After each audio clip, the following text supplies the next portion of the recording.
Quiet on the set. Camera speed. Sound production, take one. Action!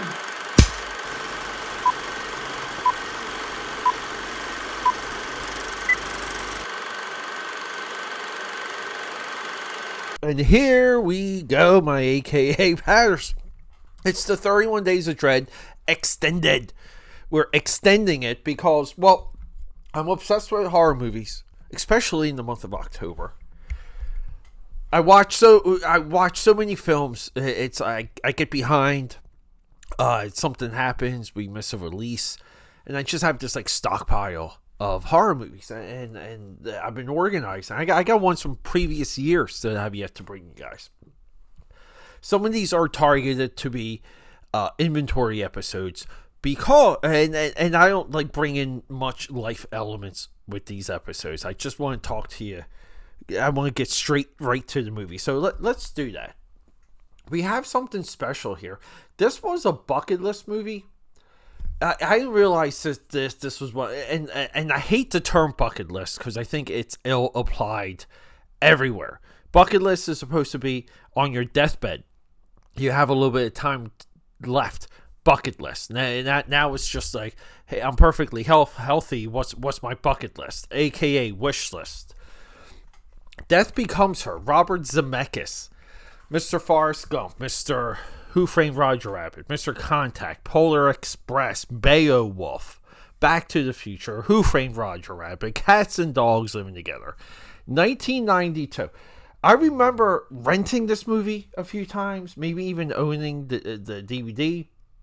I always been around this movie and had it. This weekend, Netflix. It just came up. I said, I gotta do it. So I pressed play. So here's what I remembered about this movie before watching it. I remember that Bruce Willis has a near Oscar-nominated level performance. His physical comedy, he literally is the glue, the membrane of this movie. Beyond good. Beyond entertaining, beyond funny. He plays a plastic surgeon, well-to-do fella.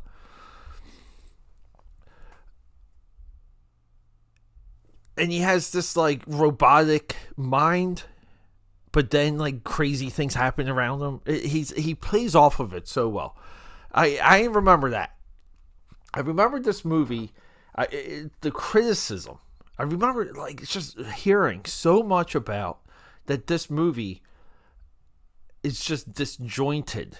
It's an unbalanced movie, but it had great special effects, and this is one of the anchors of the time. People will talk about Jurassic Park and BS.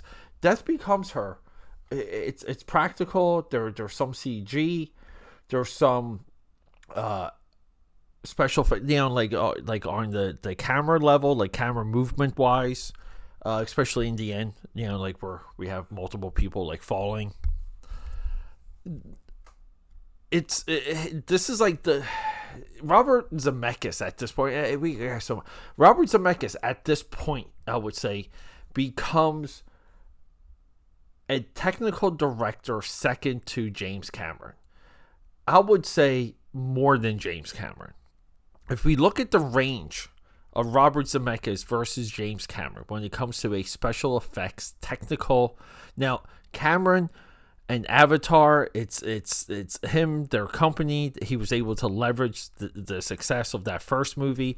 They created everything we're seeing on screen right now, meaning the production, the algorithms, the software, all of it, right? Cameron has it. He in a way surpassed Industrial Light and Magic, but Zemeckis, Image Movers became his company. We spoke a lot about in the past. We spoke a lot about his Scrooge movie, Polar Express, Mars Needs Moms, Beowulf. He does this experimentation round where it's full technology, technology level movies.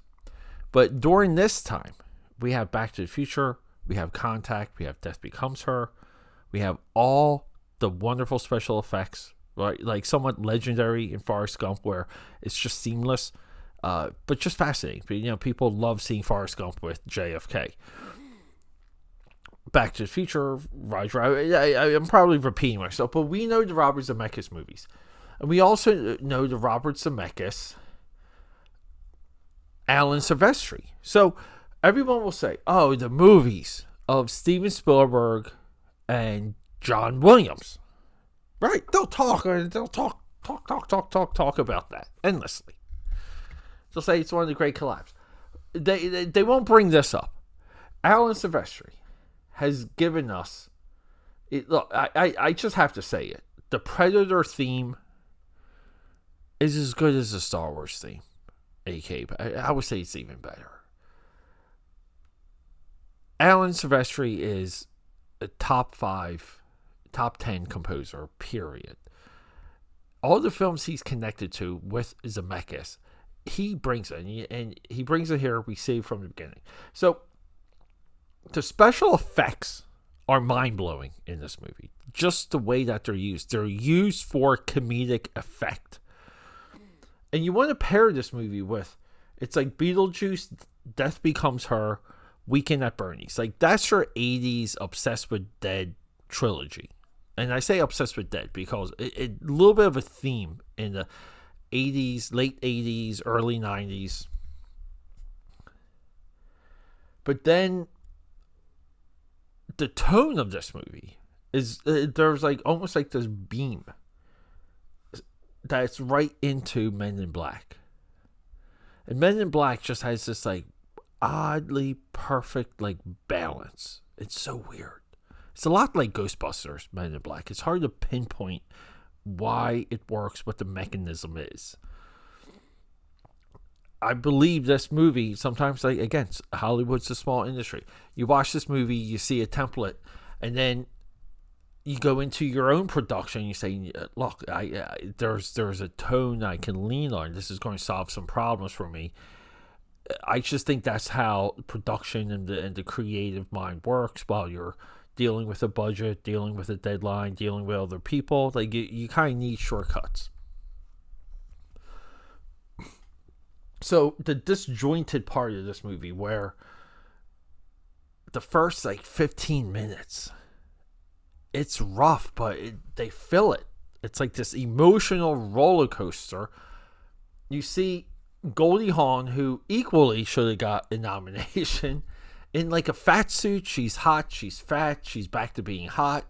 Meryl Streep steals Bruce Willis away from her. Meryl Streep is somewhat of a well-known stage actress, musical actress.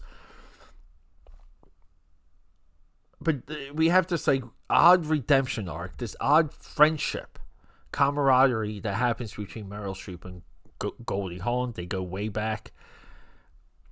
And I'm watching this movie, and I'm trying to say to myself, ask myself, aka Patters, did I see this before? Do I know how it ends? Do I remember how it ends? And I kept asking myself this, and I couldn't remember. I couldn't think of it. And I think I was right. The ending of this movie, it's I don't want to say it's totally predictable, but you're just okay with it. But the movie has to end, and sometimes you feel that. And Bruce Willis's character arc is amazing. His sacrifice at the end, amazing. And then it's like the two girls, and we just have to like end the movie. And I don't want to spoil it for you guys. This movie is available right now on Netflix. I think it's great to watch, great to experience.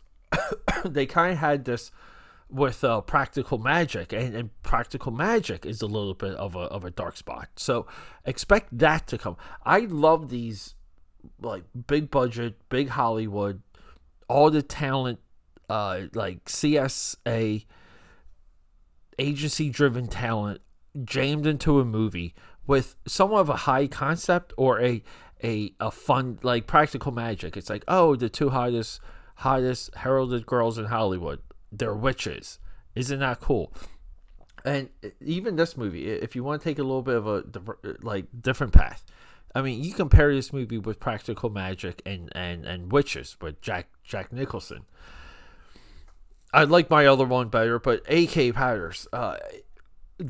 If you want to see the crossroads and one of the best special effects movies of the 90s, this is one of them. I'm calling it Crossroads because we see the computer stuff, we see the practical stuff.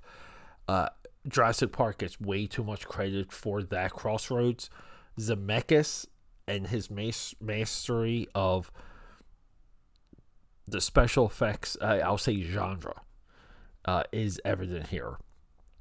It lays the groundwork for a lot of the things we see from him later. Guys, remember, last year we spoke about Here, his movie with Tom Hanks, where like technical masterpiece, narrative masterpiece. Totally shocked it didn't have an Oscar run. Like, that's how much I loved his latest movie. I liked his Pinocchio. I think Zemeckis is there. He still has it. Check this movie out and report back. Let me know what you think. Love you. Rock and roll. Okay, that's a wrap.